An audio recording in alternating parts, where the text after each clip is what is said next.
कुछ लोग पूरे जीवन भर मेहनत करते हैं लेकिन उसका फल उन्हें प्राप्त नहीं होता, और कुछ लोग जीवन भर बुरे कर्म करते रहते हैं और बावजूद इसके वो अच्छा जीवन जीते हैं। इसी प्रश्न का उत्तर जानने के लिए एक युवक एक सन्यासी के पास पहुंचा, और सन्यासी के पास पहुंचकर उसने सन्यासी से कहा कि हे गुरुदेव, मैं कर्म के सिद्धांत के बारे में कुछ समझ नहीं पाता। जितना मैं इसके बारे में सोचता हूँ उतना ही उलझ जाता हूँ। कर्मों का फल बड़ा रहस्यमय तरीके से मिलता है, और वो तरीका क्या है ये मैं जानना नहीं चाहता। जहाँ जहाँ मैं अपने आसपास देखता हूँ तो पाता हूँ कि जो बुरे कर्म कर रहे हैं वो जीवन में फल फूल रहे हैं, और जो लोग ईमानदार हैं, जो अपने सिद्धांतों पर कायम रहते हैं, वो लोग अपना जीवन कष्ट और दुख में भी जी रहे हैं। आखिर इसका कारण क्या है? आप जैसे ब्रह्मज्ञानी कर्म के सिद्धांत के बारे में पूरी जानकारी दें, जिससे पूरी मानव जाति ये समझने में सक्षम होगी कि अच्छे कर्म का फल अच्छा ही मिलता है, इसलिए वो कभी बुरे कर्म की तरफ आकर्षित न हो। सन्यासी ने पेड़ की तरफ इशारा करते हुए उस युवक से कहा कि इस पेड़ की शाखाओं को ध्यान से देखो। इस पर एक सांप रेंगता हुआ चिड़िया के घोंसले की तरफ जा रहा है। शायद चिड़िया के बच्चों को खाना चाहता है। चिड़िया के बच्चे भी नादान हैं, बेचारे उड़ नहीं पाते, तो तुम उन बच्चों को कैसे बचा सकते हो? उस युवक ने कहा कि गुरुदेव, अगर मैं इस पेड़ पर चढ़ना जानता तो मैं उस सांप को उस शाखा से नीचे गिरा देता, और नीचे गिराकर उसे मार देता ताकि वो किसी को भी क्षति न पहुंचा पाए। लेकिन मैं तो दुर्भाग्यवश पेड़ पर चढ़ना जानता ही नहीं हूँ। भला मैं किस प्रकार इसे बचा सकता हूँ? दूसरा कोई रास्ता मुझे नजर भी नहीं आता। ये उत्तर पाकर सन्यासी ने उस युवक से कहा कि पहले तुम मुझे सवाल का जवाब देना, फिर मैं तुम्हारे प्रश्न का उत्तर तुम्हें दूंगा। घर पर जाओ, अपने घर वालों से इस प्रश्न का उत्तर पूछो, अपने दोस्तों से पूछो, और 2 दिन बाद मेरे पास आना। मैं तुम्हें यहीं पर मिलूंगा, और जो भी उत्तर तुम्हें संतुष्ट पूर्वक लगे उस उत्तर को मुझे आकर बताना। युवक अपने प्रश्न का उत्तर न पाकर निराशाजनक स्थिति में वहां से अपने घर की तरफ चल पड़ा। गांव का कच्चा रास्ता था। मौसम बड़ा सुहावना था। ठंडी हवा का आनंद लेते हुए वो युवक सही सोच रहा था कि आखिर किस प्रकार उस सांप से उस चिड़िया के घोंसले को बचाया जा सकता है। और इसी सोच विचार में डूबा हुआ जब ये कच्चे रास्ते से अपने घर की तरफ बढ़ रहा था, अचानक उसका पैर चींटियों के बिल पर पड़ गया, जिससे बहुत सारी चींटियों ने वही धरती पर अपने प्राण त्याग दिए। जब उसकी नज़र उस चींटियों के बिल पर पड़ी तो उस युवक को बहुत हताशा हुई। उसका मन बहुत दुखी हो गया। उसने सोचा कि मैं सन्यासी के प्रश्न के बारे में खामखा इतना गहराई से सोच रहा हूँ। मुझसे कितनी बड़ी भूल हो गई। अगर मैं इस सोच में न डूबा होता तो शायद चींटियाँ मेरे पैरों तले न आती। युवक बड़ा करुणावान था, इसलिए तो उसके मन में इतनी संवेदना पैदा हुई कि चींटियाँ उसके पैरों तले आ गई, और उसका मन इतना दुखी हो गया, इतना पश्चाताप से भर गया। वरना तो दुनिया में भी ऐसे लोग हैं जो इंसान को ही क्षति पहुंचा देते हैं, लेकिन फिर भी उनके मन में कोई करुणा का उदय नहीं है। कोई पश्चाताप का भाव उनके मन में बरता ही नहीं। युवक के मन ही मन में निश्चय किया कि मैं इस प्रश्न के बारे में ज़्यादा नहीं सोचता हूँ। सीधा जाकर अपनी पत्नी से इसके बारे में पूछूंगा, फिर अपने दोस्तों से पूछूंगा, और जो भी उत्तर मुझे संतुष्ट पूर्वक लगेगा वो सन्यासी को जाकर बता दूंगा। और जब वो सोच रहा था तो उसे ठोकर लगी और ज़मीन पर गिर पड़ा, और उसका घुटना लहूलुहान हो गया। अब फिर से उस युवक को अपने ऊपर गुस्सा आ गया कि आखिर ये सब सोच ही क्यों रहा हूँ। जब मैंने निश्चय कर लिया कि उसके बारे में सोचना ही नहीं, तो उसके हल के बारे में क्यों सोच रहा हूँ। इसलिए वो खड़ा होकर अपने घुटने को सहलाते हुए उस पर थोड़ी मिट्टी लगाकर अपने घर की तरफ लंगड़ाते हुए चलने लगा। लंगड़ाते हुए जब वो अपने घर पहुंचा तो उसकी पत्नी ने उसे देखा और दौड़कर उससे पूछा कि आपके प्यार में क्या हो गया, आप इस तरह लंगड़ा कर क्यों चल रहे हैं। लेकिन वो युवक सन्यासी के प्रश्न का उत्तर पाने के लिए अंदर से जिज्ञासा से भरा हुआ था। उसने अपनी पत्नी से कहा कि इस घुटने को छोड़ो, मैं जो तुमसे पूछता हूँ उसका उत्तर मुझे साफ साफ देना, सोच कर देना, और जो भी तुम्हारे मन में उत्तर पैदा हो उसे साफ साफ मुझे बता देना। उसकी पत्नी ने पूछा कि बताओ क्या पूछना चाहते हो। तो उस युवक ने कहा कि एक सांप एक पेड़ पर चढ़कर चिड़िया के बच्चों को खाने के लिए उसकी तरफ बढ़ रहा है। बच्चे अभी छोटे हैं, आसमान में उड़ नहीं सकते, अपनी रक्षा नहीं कर सकते, और न ही चिड़िया वहाँ पर है, तो तुम किस प्रकार चिड़िया के बच्चों को बचा सकती हो। उसकी पत्नी ने यह प्रश्न सुना और गहरी दृष्टि से अपनी पति पर डालते हुए उसने पूछा कि आपको क्या हो गया है, आप किस तरह का प्रश्न पूछ रहे हैं। पूछना है तो ये पूछिए कि घर का काम खत्म हुआ कि नहीं। अब युवक थोड़ा जल्ला गया। जल्लाहट में उसने अपनी पत्नी से कहा कि जो पूछता हूँ उसके बारे में बताओ, और इस प्रश्न का उत्तर क्या हो सकता है, मुझे सीधा सीधा ये बताओ।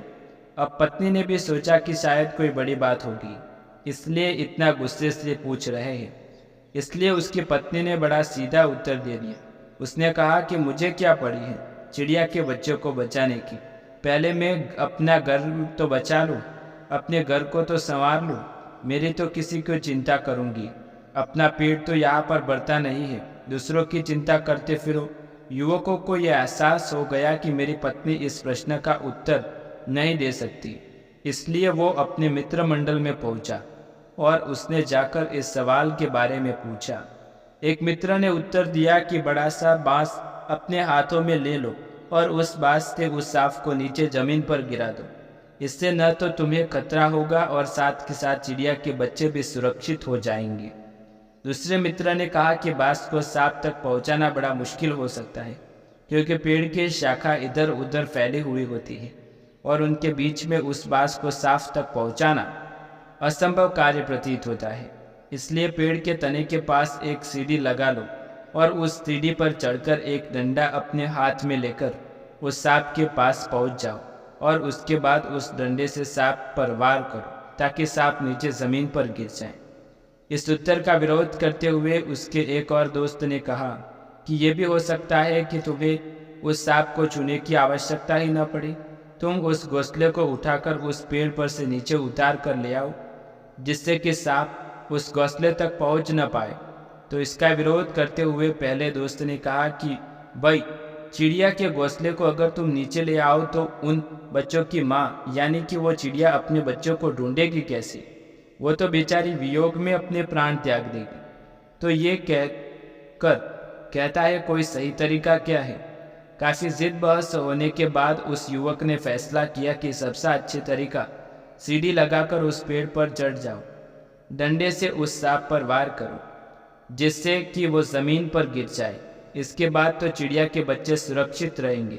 और ये उत्तर पाकर 2 दिन बाद वो युवक उस सन्यासी के पास पहुंच गया। उसी पेड़ के छांव में बैठा हुआ अपने ध्यान में मग्न था। जब युवक उस सन्यासी के पास पहुंचा तो चुपचाप उस सन्यासी के पास जाकर बैठ गया। उसने उस सन्यासी को टोका नहीं, क्योंकि उद्यान में मग्न था और युवक नहीं चाहता था कि वह सन्यासी अपने ध्यान में से बाहर आए, इसलिए वो खुद उनके ध्यान से बाहर आने का इंतजार करने लगा। कुछ देर बाद जब सन्यासी अपनी आंखें खोली तो उसने युवक से कहा कि तुम्हारा ही इंतजार कर रहा था, क्या तुम इसका उत्तर ढूंढ भी पाए या नहीं? क्या तुम्हें कोई उत्तर संतोषजनक लगा? तब उस युवक ने अपना उत्तर उस सन्यासी को बता दिया। यह उत्तर सुनकर सन्यासी जोर जोर से हंसने लगा। इतना जोर से हंसा कि उसके पेट में दर्द होने लगा। यह हंसी देखकर वो युवक बड़ा आश्चर्यचकित हो गया। उसने सन्यासी से कहा कि गुरुदेव, आप इतना क्यों हंस रहे हो? भला इसमें हंसने की क्या बात है? सन्यासी उसको इशारों से चुप करते हुए बोला कि अभी मेरी हंसी रुकने दो, फिर मैं तुम्हें बताऊंगा।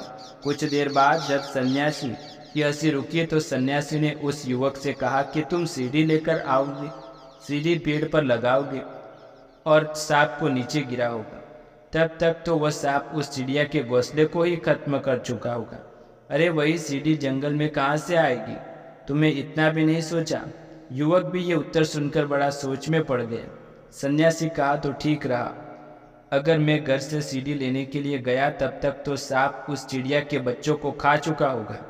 आखिरकार युवक हाथ जोड़कर उस सन्यासी के पैरों में गिर पड़ा और उसने पूछा कि गुरुदेव, मैं बड़ा दुखी हो गया, कृपया करके आप ही मुझे इसका उत्तर बताएं। इस प्रश्न के बारे में सोचता हुआ जब मैं घर जा रहा था तो मेरे पैरों तले चींटियां आ गई और इन चींटियों की जान मेरी वजह से चली गई।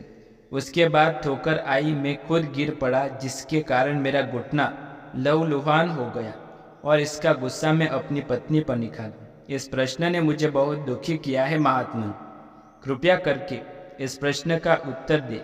मैं आपको प्रश्न का उत्तर जानना चाहता हूँ। सन्यासी ने करुणावान नेत्रों से उस युवक की तरफ अपनी दृष्टि दौड़ाई। इसके बाद उस युवक से कहना शुरू किया। उन्होंने कहा कि हर एक इंसान की सबसे बड़ी समस्या यही होती है कि वह समस्या के बारे में सोचता बहुत ज़्यादा है और जब तक उसको समस्या का हल नहीं मिलता तब तक वह समस्या बहुत बड़ी हो चुकी होती है। फिर वो हल कुछ काम का भी नहीं रखता। उल्टा उस समस्या का हल खोजते खोजते वो कितनी बार अपने आप को दुखी करता है, कितनी ही चींटियों को अपनी सोच में डूबे हुए अपने पैरों तले रौंद देता है, खुद को भी हानि पहुंचा लेता है और फिर अपने घर वालों के साथ झगड़ा भी कर लेता है। इससे उसकी समस्या तो हल नहीं हुई, लेकिन उसके जीवन में समस्याएं और ज़्यादा बढ़ गई। इसलिए सबसे पहले ज़्यादा आवश्यक यही है कि वर्तमान में रहकर पहले उस प्रश्न के बारे में गहराई से सोचा जाए और फिर ये विचार किया जाए कि क्या सच में ये प्रश्न भी है या फिर वो सिर्फ एक माया का रूप है जो आपके मन को, आपके मस्तिष्क को असमझ में डाल रहा है। युवक ने कहा कि गुरुदेव, मैं कुछ तो समझ पाऊँ लेकिन आपकी बात को पूरी तरह से नहीं समझाया। मैं ये तो समझ गया कि आपने जो मुझे प्रश्न पूछा, प्रश्न ने मुझे वर्तमान से खींचकर भविष्य में स्थापित कर दिया। इसलिए मैं सोच में डूबा हुआ हूँ। जब रास्ते से जा रहा था तभी मेरे पैरों तले चींटी आई। अगर मैं वर्तमान में होता तो उन चींटियों को देख पाता और खुद अपना घुटना भी नहीं छिलवा आता और साथ के साथ मेरा परिवार के साथ भी कोई झगड़ा नहीं होता। सिर्फ मेरे वर्तमान में न उपस्थित होने के कारण इस सारी समस्याएं पैदा हुई और वर्तमान में इसलिए उपस्थित नहीं रह पाया क्योंकि मेरे मन में आपका प्रश्न चल रहा था। जब विचारों में डूबे हुए होते हैं तो प्रकृति के अनमोल खजाने को हम चूक जाते हैं। हमसे बहुत बड़ी गलतियां हो जाती हैं जिनका एहसास हमें बहुत बाद में होता है। लेकिन मैं अब भी यही जानना चाहता हूँ कि इस प्रश्न का उत्तर क्या है। तब सन्यासी ने बड़े निर्मल भाव से कहना शुरू किया कि तुम उस चिड़िया के बच्चे को बचाने के लिए कुछ भी नहीं कर सकती। ये प्रकृति का नियम है और क्या तुम प्रकृति से बड़े हो सकते हो? वो नाग जो पेड़ पर उस चिड़िया के बच्चों को अपना आहार बनाना चाहता है, वास्तविकता में वह खुद गर्भवती थी और उसे अपने बच्चों को जन्म देने के लिए ऊर्जा की आवश्यकता थी। उसे खाना चाहिए था। वो भूखी थी बहुत दिनों के लिए, इसलिए वो नागिन अपनी जगह गलत नहीं थी। वो इतनी मेहनत करके इस पेड़ पर चढ़ी थी और अगर तुम उसका आहार उससे छीनते तो तब भी तुम पाप के भागी बनते। अपने मन में तो तुम ये सोचते कि तुमने एक बहुत बड़ा पुण्य कर्म किया है, लेकिन वास्तविकता में तुमने बहुत बड़ा पाप किया है। प्रकृति के नियम अनुसार चलते हैं, अपने उन नियमों को तोड़ मरोड़ कर देखते हैं और इसलिए फल की इच्छा करने लगेंगे। वास्तविकता में जिससे हम पुण्य कर्म कहते हैं, क्या सच में वो पुण्य कर्म ही होते हैं? इंसान को भूखा तड़पते देखकर हमें आगे बढ़ जाते हैं और वहीं पर कोई जानवर हमारे पास आकर अपनी पूंछ हिलाने लगता है तो हम उसे खाना खिलाने लगते हैं। जो मनुष्य अपने अहंकार से मुक्त होकर निस्वार्थ भाव से बिना किसी ईर्ष्या के किसी की सहायता करता है, वही कर्म फलित होता है। लेकिन याद रहे, उस कर्म के साथ फल की चिंता जुड़ी हुई नहीं होनी चाहिए। अगर किसी कर्म के फल की इच्छा जाहिर हो रही है तो वो कर्म नहीं रह जाता, वो हमारा स्वार्थ रह जाता है। इसलिए कोई भी कर्म करने से पहले उसके फल की चिंता कभी नहीं करनी चाहिए। स्वार्थ को पीछे छोड़कर ही आपको आगे बढ़ना चाहिए। दोस्तों, कैसी लगी आपको हमारी ये कहानी? वीडियो को लाइक शेयर ज़रूर करें। मिलते हैं अगले वीडियो में ऐसी ही नई कहानी के साथ। तब तक के लिए आप सभी का धन्यवाद।